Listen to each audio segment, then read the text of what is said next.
एक रहस्यमयी रात्रि की कथा। स्वामी समर्थ का अक्षय दीपक।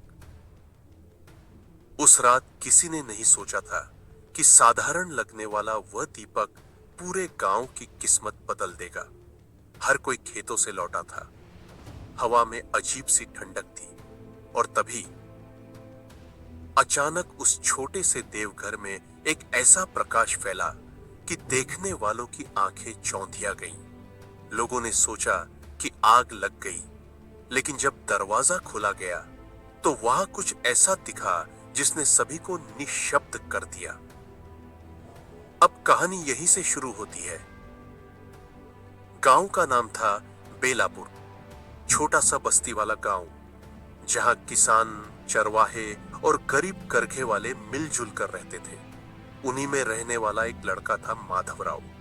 उम्र लगभग 23 वर्ष, पर भविष्य बिल्कुल अनिश्चित।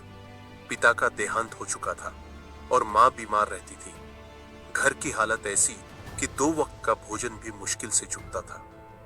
माधवराव अपनी मां के इलाज के लिए हर जगह गया, पर किसी से कोई मदद नहीं मिली। वैद्य ने कहा, यह रोग किसी औषधि से नहीं, किसी आशीर्वाद से जाएगा।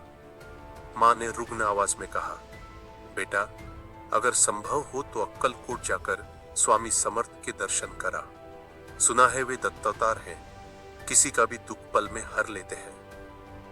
माधवराव थोड़ा झिझका। उसने कभी घर से बहुत दूर यात्रा नहीं की थी, पर जब उसने मां की हालत देखी तो निश्चय किया, अगर कोई चमत्कार हो सकता है तो वही करेंगे। 3 दिन की कठिन यात्रा के बाद वह अक्कलकोट पहुंचा। वहां विशाल बरगद के पेड़ के नीचे भीड़ लगी थी।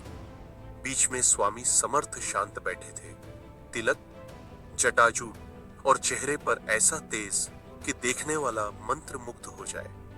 माधवराव दूर खड़ा रहा, क्योंकि उसके पास न तो पूजा सामग्री थी न भेंट। स्वामी जी ने अचानक उसकी ओर अंगुली उठाई और बोले, बेटा, तू क्यों इतने दूर खड़ा है?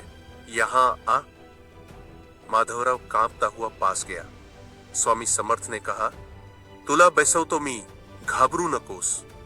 फिर उन्होंने अपनी कंटीली लाठी से जमीन पर एक छोटा घेरा खींचा और बोले, जेव्हा तू घरी जाशील तिथम एक दीपक लाव, तो कधी विजणार नाही। माधवराव समझ नहीं पाया। उसने हाथ जोड़कर प्रणाम किया और घर लौट आया। घर पहुंचने पर मां की हालत और नाजुक हो चुकी थी। उसने तुरंत मिट्टी का दीपक लिया, उसमें घी डाला, बत्ती लगाई और मन ही मन स्वामी समर्थ का नाम लेकर दीपक जलाया। फिर वह मर गया। चमत्कार कुछ ही पलों में हुआ। मां ने आंखें खोली और बोली, बेटा, मुझे हल्का लग रहा है, जैसे किसी ने मेरे सिर पर ठंडा हाथ रख दिया हो। उसी क्षण एक हल्की खुशबू पूरे कमरे में फैल गई। चंदन, कपूर और धूप मिलाकर बनी हुई, जो पहले कभी महसूस नहीं की गई थी। माधवराव ने देखा, दीपक की लौ स्थिर थी। हवा चल रही थी, पर वो बुझ नहीं रही थी।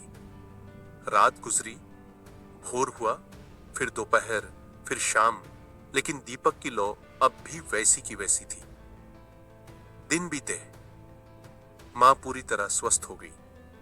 गांव में यह बात फैल गई कि बेलापुर में अक्षय दीपक जल रहा है। लोग दूर दूर से आने लगे।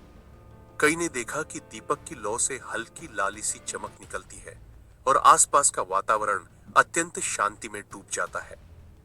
एक संदेहवादी व्यापारी ने हंसते हुए कहा, कोई तो चाल होगी, बिना तेल घी के दीपक कैसे जल सकता है? उसने गुपचुप रात में जाकर दीपक बुझाने का प्रयास किया, पर जब उसने हाथ पास ले गया तो लौ और उजली हो उठी और उसके हाथ पर जैसे किसी ने गर्म हवा से धपकी दी। डर के मारे वह भाग गया। अगले दिन वह खुद आकर बोला, यह दिव्य है, यह सामान्य नहीं। कई महीनों बाद माधवराव एक रात्रि ध्यान में बैठा था। अचानक कमरे में वही सुगंध फैल गई और एक कोमल आवाज गूंजी, बेटा, वह दीपक तेरे मन का है। जब तक तेरे भीतर श्रद्धा है, उसकी लौ कभी नहीं बुझेगी। वह रो पड़ा। उसे समझ आया कि स्वामी समर्थ का आशीर्वाद केवल चमत्कार नहीं, एक संकेत था कि विश्वास ही सबसे बड़ा प्रकाश है। सालों बाद उस घर को मंदिर में बदल दिया गया।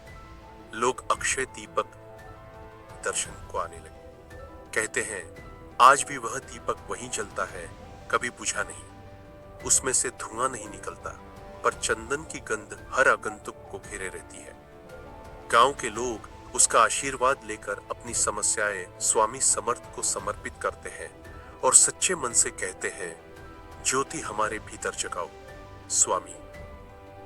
जब कभी कोई व्यक्ति निराश होकर वहां बैठता है तो उसे लगता है जैसे कोई धीरे से कह रहा है, बेटा तेरी श्रद्धा ही चमत्कार बनाती है। इस कहानी का मूल सार यही है कि स्वामी समर्थ का चमत्कार बाहरी नहीं, आंतरिक जागृति का प्रतीक था।